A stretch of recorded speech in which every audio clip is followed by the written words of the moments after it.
जय हिंद दोस्तों, मैं हूं मेजर गौरवारी और आप देख रहे हैं मेजरली राइट। दोस्तों, आपको पता ही है कि इस वक्त जब मैं वीडियो रिकॉर्ड कर रहा हूं, इब्राहिम रईसी जो प्रेसिडेंट हैं ईरान के, वो इस वक्त पाकिस्तान में हैं और पाकिस्तान में एक खुशी की लहर दौड़ रही है। पता नहीं क्यों, ये सिर्फ पाकिस्तानी ही जानते हैं, क्योंकि ईरान में ऐसी कोई खुशी की लहर नहीं है। पाकिस्तानियों में बड़ी खुशी की लहर है कि आखिर कोई तो हमारे मुल्क आया। यहाँ पे रिटायर्ड क्रिकेटर्स भी आना पसंद नहीं करते। यहाँ पे खतरों के खिलाड़ी जैसा हो जाता है मैटर अगर आपको पाकिस्तान का वीज़ा मिल गया। जापानियों पे अटैक, चीनियों पे अटैक, इस पे अटैक, श्रीलंकन को जला दिया, ये सब पाकिस्तान में आम सी बात है दोस्तों। लेकिन दोस्तों, आज मैं ये सब आपको क्यों बता रहा हूं? क्योंकि सीधी सीधी अमेरिका ने धमकी दे दी है पाकिस्तान को कि अगर बेटा तुमने कोई भी डीलिंग करी ईरान से तो तुम्हारे ऊपर लगेंगे तगड़े वाले सैंक्शंस। मैं एग्जैक्ट वर्ड्स क्या बोले हैं, किसने बोले हैं, ये मैं आपको बता देता हूं। उसके बाद फिर मैं आपको एनालाइज करके बताऊंगा कि मैटर क्या है। दोस्तों देखिए, यूएस स्टेट डिपार्टमेंट के प्रिंसिपल डेप्यूटी स्पोक्सपर्सन वेदांत पटेल, अच्छा इनको पैसे भी इंडियन से चाहिए, धमकी भी इंडियन से चाहिए। यहां पे अजय बांगा से पैसे मांग रहे हैं।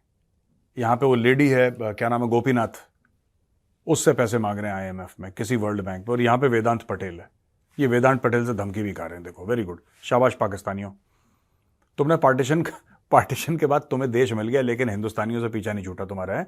We are going to continue to disrupt and take action against proliferation networks concerning weapons of mass destruction procurement activities wherever they may occur. We advise anyone considering business deal with Iran to be aware of the potential risk of sanctions. ठीक है जी, ये उन्होंने बोल दिया है। अब दोस्तों, इसमें कई सारी और चीजें हैं और यूएस स्टेट डिपार्टमेंट के और स्पोक्स पर्सन ने भी कई सारी बातें करी हैं। मैथ्यू मिलर एक उनके स्पोक्स पर्सन है, उन्होंने भी ऐसी कुछ बात करी है पाकिस्तान के खिलाफ। अच्छा, पाकिस्तानी बड़े परेशान है इससे और पाकिस्तानियों में गुस्सा है। जाहिर सी बात है, किसी में भी होगा।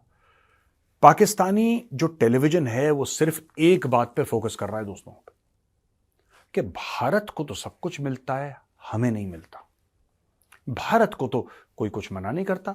भारत रूस से तेल खरीदे, भारत S-400 मिसाइल सिस्टम खरीदे, भारत ईरान से तेल खरीदे, भारत ईरान में चाबहार में $3 अरब, $2 अरब लगाए, भारत तालिबान से रिश्ते अपने बनाए, तालिबान को बोले कि तुम चाबहार में $35 मिलियन इन्वेस्ट करो। भारत को दुनिया कुछ नहीं कहती, अमेरिका कुछ नहीं कहता, हर कानून सिर्फ पाकिस्तान के लिए है।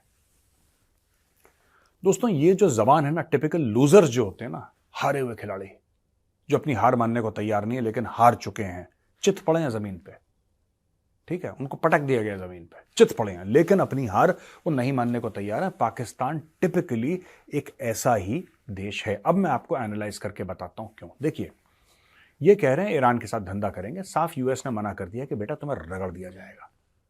और ये बात पाकिस्तान के हुक्मरान है वो बेहतर समझते हैं। देखिए, टीवी स्टूडियो में बैठ के जज्बाती होना कि हम कलमा पढ़ के मुल्क बना था और हम बड़ी जज्बे वाली, ये सब फ्रॉड बातें हैं यार। ये सब 420 वाली बातें हैं, झूठी बातें हैं, इनकी जीरो वैल्यू है। वैल्यू किस चीज की है? वैल्यू इस चीज की है कि आपके पास डॉलर कितने हैं। साफ सीधी बात है, आपका रसूख क्या है, लोग आपकी कितनी बात मानते हैं, आप अपनी कितनी बात मनवा सकते हैं, उसकी वैल्यू होती है। ये हर चीज पे, ये टेलीविजन स्टूडियो में बैठ के भी वही बातें करते हैं जो इनके सड़क वाले लोग करते हैं ना, जो कोई बेचारा रेडी चला रहा होगा या कोई मजदूर होगा, वो भी जो बात करता है, इनके बड़े बड़े एनालिस्ट भी वही जबान इस्तेमाल करते हैं कि कलमा पढ़ के मुल्क बना था। इससे कलमा पढ़ के मुल्क बना था, इससे क्या लेने देना है? अमेरिका कह रहा है तुम जो मर्जी पढ़ के बने हो, अगर तुमने ईरान के साथ धंधा करा तुम्हें निपटा देंगे। इसमें तुम्हें क्या समझ में नहीं आया? What part of this language or this statement that you do not understand? साफ साफ कह रहा है तुम्हें निपटा देंगे। ये अमेरिका को समझा रहे हैं कि हम कलमा पढ़ के बने थे, हमें डर नहीं लगता। वो तुम्हें डरा नहीं रहा है, वो तुम्हें बर्बाद कर रहा है। पहले तुम समझो वो क्या कर रहा है। America is not interested in squaring Pakistan, right? उसका इंटरेस्ट है ही नहीं, वो तुम्हारी टांगे तोड़ने में चला है। तुम कह रहे हो हम कलमा पढ़ के बने। अब सुनो दूसरी चीज, इंडिया के साथ जो कंपैरिजन अक्सर पाकिस्तानी करते हैं कि भाई भारत को, ये देखिए ऐसा है ना कि आज की तारीख में आप कहते हैं कि भारत का बहुत बड़ा मार्केट है और सबके ऐसे संबंध भारत के साथ जुड़े हुए हैं, सबके राब्ते भारत के साथ हैं और चीन के खिलाफ भारत को लगाना चाहता है। ये सब ये पाकिस्तान में एनालिसिस होता रहता है, मैं देखता हूं बड़े ध्यान से, हंसी भी आती है इनका एनालिसिस सुन के। देखिए, मैं पाकिस्तानियों को सिर्फ एक बात बताना चाहता हूं दोस्तों, एक ऐसा जमाना था जब हमारे पास खाने को नहीं था। आज ठीक है, 5th लार्जेस्ट इकोनॉमी है, 3rd लार्जेस्ट भी बनेगी बहुत जल्दी अगले 2-3 साल में। एक हिंदुस्तान ने तब हाथ नहीं फैलाया हम ऐसी कौम हैं कि अगर खाने को नहीं मिला ना तो भीख नहीं मांगेंगे, अपने पेट पे पत्थर बांध के सोने का कलेजा रखते हैं। अपने पेट पे पत्थर बांध के सो जाएंगे, किसी के सामने हाथ नहीं फैलाएंगे। इसलिए हमारी इज्जत है। हमारी इज्जत सिर्फ इसलिए नहीं कि हमारे पास पैसा है, वो एक वजूहत हो सकती, कई वजूहत हैं उसमें एक वजह हो सकती है कि हमारे पास पैसा है, हमारा बहुत बड़ा मार्केट है। लेकिन क्या हमारा मार्केट 1990s के पहले भी था? क्या 1990s के पहले था मार्केट? हमारा पूरा सोना जो था वो गिरवी रख दिया था। आपको पता है भारत के बारे में? सारा सोना गिरवी रख दिया। ये फर्क होता है हुजूम और कौम में। आप कभी भी ये गलती ना करें कि अपने आप को भारत के साथ कंपेयर करें। पाकिस्तान और इंडिया का कोई कंपैरिजन बनता नहीं है, ना आपको करना चाहिए। जिस दिन आप लोग कौम बन गए उस दिन बात करिएगा। हुजूम से हम लोग तो वैसे भी बात नहीं करते। मैं पाकिस्तानियों को यह भी बताता चलूं कि 1965 में जो आपके साथ जंग हुई थी हमारी, तो उस समय हमारे माननीय प्रधानमंत्री थे लाल बहादुर शास्त्री जी। भारत के पास पैसे नहीं थे। आपको पता है लाल बहादुर शास्त्री जी ने क्या बोला था सारे भारतवासियों को? बोला था कि एक वक्त का खाना छोड़ दो। हमारे पास खाना नहीं है, खाने की कमी हो रही है देश में, एक वक्त का खाना छोड़ दो। और सारे करोड़ों भारतवासियों ने एक वक्त का खाना छोड़ दिया। आप लोग कर सकते हैं ऐसा? आप लोग कर सकते हैं? छोड़ दीजिए, भारत के पास इतने पैसे हैं और 600-650 अरब उसका फॉरेन एक्सचेंज रिजर्व है और इतने ट्रिलियन डॉलर्स की इकोनॉमी है, 5th लार्जेस्ट इकोनॉमी है, ये वो आईटी शाईटी छोड़ दो, छोड़ दो। अलग अलग देशों का, अलग अलग मुल्कों का अलग अलग मैटर होता है। तुम्हारी सबसे बड़ी कमी यह है पाकिस्तानी कि तुम में इखलाक नहीं है, तुम में रीढ़ की हड्डी नहीं है, तुम में गैरत नहीं है। तुम्हें दिन में 2 बार बिरयानी खानी है, नाक से, मुंह से, कान से और पता नहीं कहां। तुम्हें भाई यही काम करना है। तुम्हें अपने ऐशो आराम नहीं छोड़ने हैं। फिर तुम कौम कैसे बनोगे? तुम तो हुजूम हो और तुम हुजूम ही रहोगे यार। अब बात आते हैं मुद्दे पे। अगर पाकिस्तान में हिम्मत है तो खरीद ले तेल ईरान से। किसने बोला है? फिर वही गाना गाना इमरान खान वाला, सेम ओल्ड सॉन्ग कि भाई ऐसा था कि मैं रूस से तेल खरीदने गया था तो मेरी सरकार गिरा दी। क्यों? उसके बाद शहबाज शरीफ ने नहीं खरीदा तेल रूस से?